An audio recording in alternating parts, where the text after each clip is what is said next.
due to be looked at again, we thought it was a great opportunity, especially in terms of economic development, because you need a foundation like a good master plan to kind of use as your touchstone moving forward over the tremendous amount of growth that you've already experienced and what is to come in the next 10 years.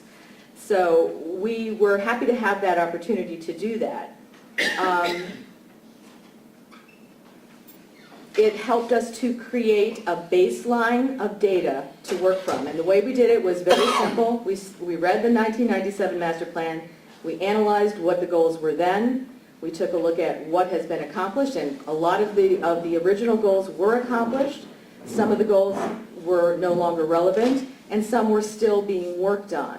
So we took all of that information, and we then tried to take a look at where we were today and begin the process of trying to figure out where the city wanted to move in the next 10 years. That process began back in April. We sat down and talked with all of the city departments. They were really great about sharing information and telling us what the priorities were for them. Then we got our committee organized, and they took over, and we got organized and decided what is the best way to move forward here. We had meetings twice a month and then turned into meetings twice a week. We did our best to get information on the mayor's website, the city's website. We tried to use the newspapers as best we could to get the information out to you guys. And we tried to include you in some of the subcommittee meetings, and all of the meetings had made time prior to that to take your comments. So that's how the process started, and it's now about 14 months later, which is about how long it takes to do a master plan review and update. So very quickly, the community today, where are we starting now? It's now 2009. What makes North Ridgeville North Ridgeville? Well, I don't really need to tell you that. You all live here. You know why you love it. I can tell you that, it's the number one reason people love it so much is its tremendous location. Access to employment centers, access to airport, the lake 10 minutes away. And it's the quality of life. Now, people use that term a lot. What is a good quality of life? Well, it's where you want to raise your family. It's a town that has a hometown feel, but yet offers the amenities of a metropolitan area. It's safe, it's stable, it's affordable. It's all of these things that you see listed here. That is what makes North Ridgeville the great place that it is, and a great place to jump off from to try to figure out where you're going to go in the next 10 years. So with that, I would like to introduce Nick, who is our wordsmith, so to speak, and he was in charge of coordinating the effort of the vision statement, which was our very first order of business. We wanted to, and you were all part of that process, we wanted to put into words all of those things that we want to preserve about the great qualities that you already possess. Put those into words and use that vision statement to help form the goals and objectives that would come later.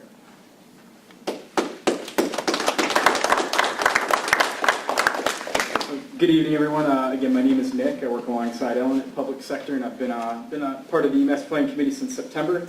Well, without much further ado, this here, the vision statement, I'll go ahead and read it. The city of North Ridgeville is a Midwest community mindful of its rural heritage, devoted to strengthening its entrepreneurial spirit, and committed to enhancing quality of life for all. Now, how we came up with this statement, Ellen kind of explained a little bit about the process. What we did at the beginning of all of our meetings and this whole process was we decided that we can't come up with any recommendations for this new master plan until we come up with a vision statement for where we want to see North Ridgeville move to 1 year from now, 5 years from now, 10 years from now. So what we did is Ellen and I worked with the committee to come up with a whole list of characteristics of what comes to mind when you think of North Ridgeville, all the positive things you think of why you live here, why you like living here. So what we came up with was a series of statements. There are about half a dozen of them, and over the course of a couple meetings, we, for lack of a better description, voted them off each meeting, voted a couple off, and until we came up with one.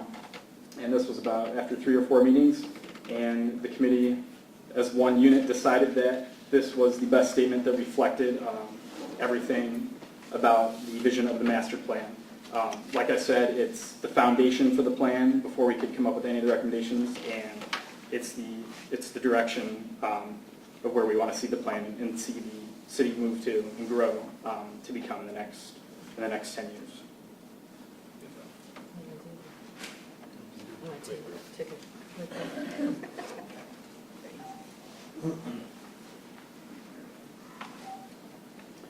All right, up here on this next slide, the subcommittee design. I won't talk about this too much, but what you see here is shortly after the process started, the committee decided, hey, these things here on the left are all the categories within which the issues and recommendations and improvements we want to make fall under. We figured this would be the best way to address them and to organize them and to think about them and discuss them. So what we did is we came up with all the recommendations based on these subjects here, these headings on the left under original goals. And then about a couple weeks later, someone brought up the point that, hey, the North Ridgeville City Council subcommittees, which have the same names as the same sections here on the right, administration, buildings and lands, parks and recreation, safety, infrastructure, and utilities. Wouldn't it make sense if we took these recommendations we're coming up with and organizing them and presenting them in such a way that the City Council could take them and have them individually addressed to each subcommittee, so that 1 year from now, 5 years from now, and so on, this could be the roadmap or the blueprint for which the things in the master plan become realized. All right, and at this point I'd like to invite up Mr. Andy Young.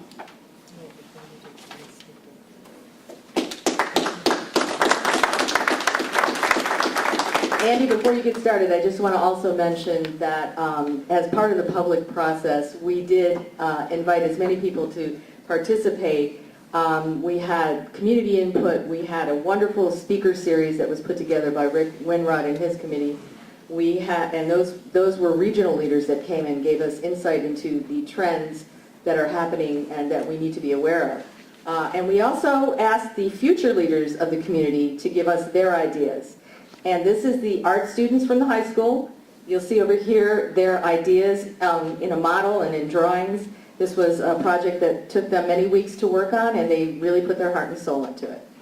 And now Andy Young, and co-chaired with Russ Friedrich, will talk to you about our first and very important subcommittee work for the land use and residential.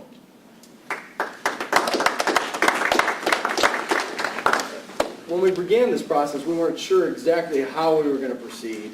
In fact, we had a couple structural meetings, and we weren't sure how to incorporate the public into our meetings, but slowly but surely, we worked out the kinks. We had some members of council show up in the early portion, and then some members of council further on, and then also some citizens. And it was refreshing to see the number of citizens that came out then and tonight. And I want to thank you, because you guys deserve the most thanks for coming here and being interested in this process. Particularly the members of council that have come tonight. You should be noted and commended for coming tonight, because ultimately we're going to be passing this all on to you. Also want to thank the mayor and everybody else. Russ Friedrich and I were co-chairs on a subcommittee. Once we figured out how we were going to handle this, we broke it down into subcommittees, and Russ Friedrich and I were co-chairs on the subcommittee for land use, also the subcommittee for residential and infrastructure.